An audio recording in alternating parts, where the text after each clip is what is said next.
Hi friends, मैं हूं doctor Rajshree सेनापति।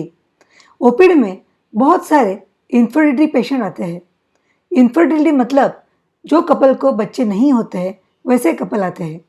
ये कपल बहुत दुखी होते हैं, नाराज रहते हैं और टेंशन में रहते हैं। उनके ऊपर फैमिली का भी बहुत सारा प्रेशर होता है। कभी कभी शादी को सिर्फ 6 महीना होता है और फिर भी जब वो प्रेग्नेंट नहीं रहते तब भी वो आते हैं। चलो आज देखते हैं कि ये इनफर्टिलिटी मतलब क्या है और उसके कारण क्या है। यदि कपल 1 साल तक कोई भी प्रोटेक्शन के बगैर सेक्स या संबंध रखते हैं और फिर भी उन्हें प्रेगनेंसी नहीं रहती है तब उसे इनफर्टिलिटी कहते हैं। इनफर्टिलिटी 2 प्रकार की होती है, प्राइमरी और सेकेंडरी। प्राइमरी मतलब जब पहले कभी भी प्रेगनेंसी ना ठहरी हो, और सेकेंडरी मतलब जब पहले प्रेगनेंसी ठहरी हो और उसके बाद प्रेगनेंसी नहीं रह रही है। इसे सेकेंडरी इनफर्टिलिटी कहते हैं। पेशेंट ने डॉक्टर को क्या क्या जानकारी देनी चाहिए? पेशेंट ने अपनी और अपने पार्टनर की उम्र कितनी है उसकी जानकारी देनी चाहिए। अपनी शादी को कितने साल हुए ये बताना चाहिए। शादी के बाद दोनों हमेशा साथ में हैं कि कभी हस्बैंड काम के लिए बाहर जाते हैं, 1-1 साल 2-2 साल दुबई वगैरह जाते हैं, कैसे दूर है ये भी डॉक्टर को बताना चाहिए। क्या कपल ने शुरुआत में कोई फैमिली प्लानिंग की थी या कोई कॉन्ट्रासेप्शन का इस्तेमाल किया था, ये भी डॉक्टर को बताना ज़रूरी है। पेशेंट का मेंसेस या मासिक कैसी है, इरेगुलर है कि रेगुलर है, ये भी उसने डॉक्टर को बताना चाहिए। मेंसेस में ब्लड कैसे जाता है, कम जाता है, ज़्यादा जाता है कि क्लॉट जाता है, ये भी बताना चाहिए। कोई वजाइनल इन्फेक्शन है क्या, या हस्बैंड को कोई इन्फेक्शन है क्या, कोई सेक्सुअल ट्रांसमिटेड डिजीजेज है क्या, ये भी बताना चाहिए। अपनी सेक्सुअल हिस्ट्री भी बताना चाहिए, मतलब हफ्ते में साथ में कितने बार रहते हैं ये भी बताना चाहिए। क्या सेक्स के बाद उनको खुशी मिलती है ये भी उनको डॉक्टर को समझाना चाहिए। क्या आप और आपके पार्टनर स्मोकिंग या शराब पीते हैं क्या आपको सेक्स में कोई तकलीफ है, क्या सेक्स की इच्छा आपको दोनों को होती है क्या आपको या आपके पार्टनर को ब्लड प्रेशर, डायबिटीज़ ऐसे कोई बीमारी है तो भी डॉक्टर को हमें बताना चाहिए। कोई फैमिली हिस्ट्री है तो भी हमें डॉक्टर को बताना चाहिए। डॉक्टर में क्या क्या चेक करता है?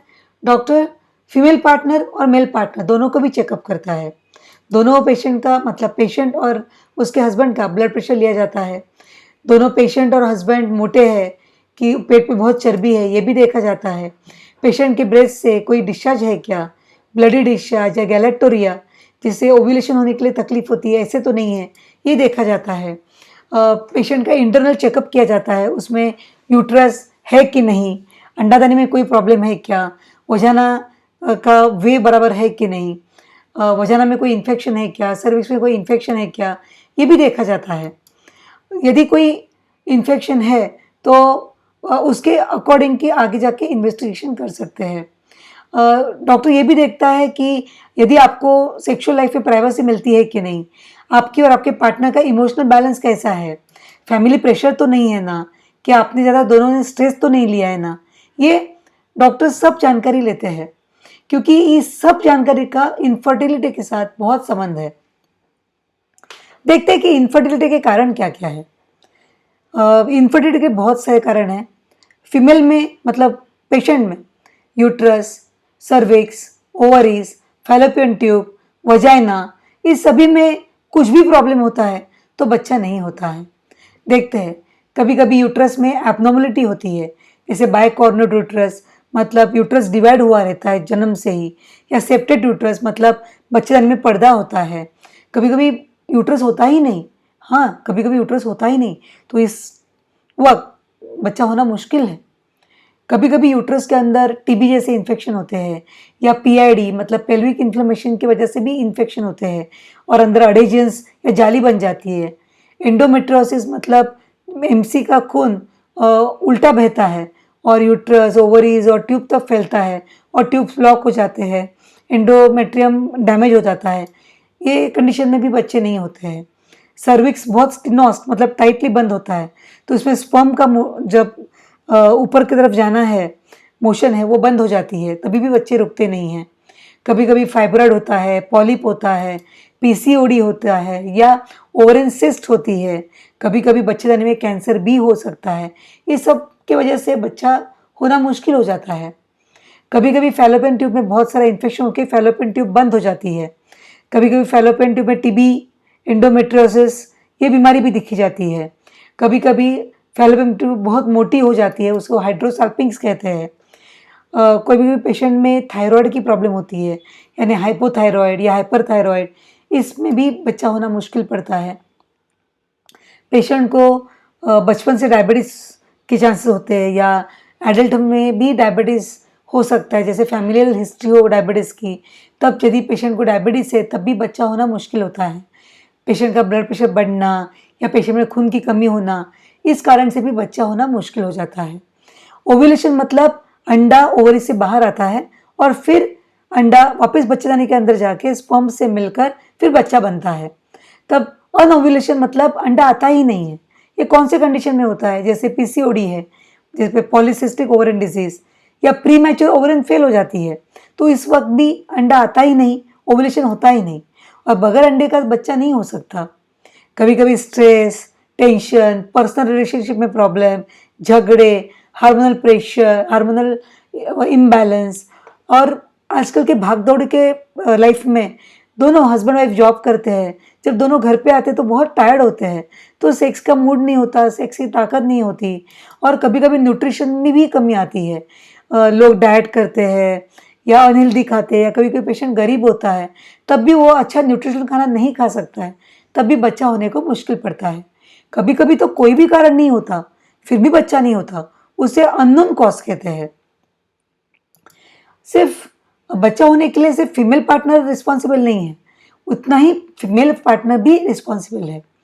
ये मेल इनफर्टिलिटी के क्या कारण है कि सीमेन काउंट में कमी आना, स्पर्म काउंट में कमी आना, स्पर्म की मोटिलिटी कम होना, ये सब के कारण है कि हस्बैंड जो है स्मोकिंग करते हैं, अल्कोहल लेते हैं, उनके ऊपर काम का, घर का स्ट्रेस होता है, वो बहुत काम से थक कर आते हैं, टायर्ड होते हैं।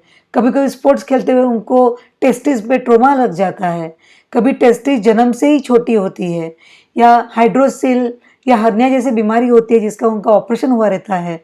कभी कभी कोई जेंट्स में तो टेस्टिस एब्सेंट होते हैं, टेस्टिस को इन्फेक्शन हो सकता है, इस वक्त भी बच्चा होना मुश्किल हो जाता है।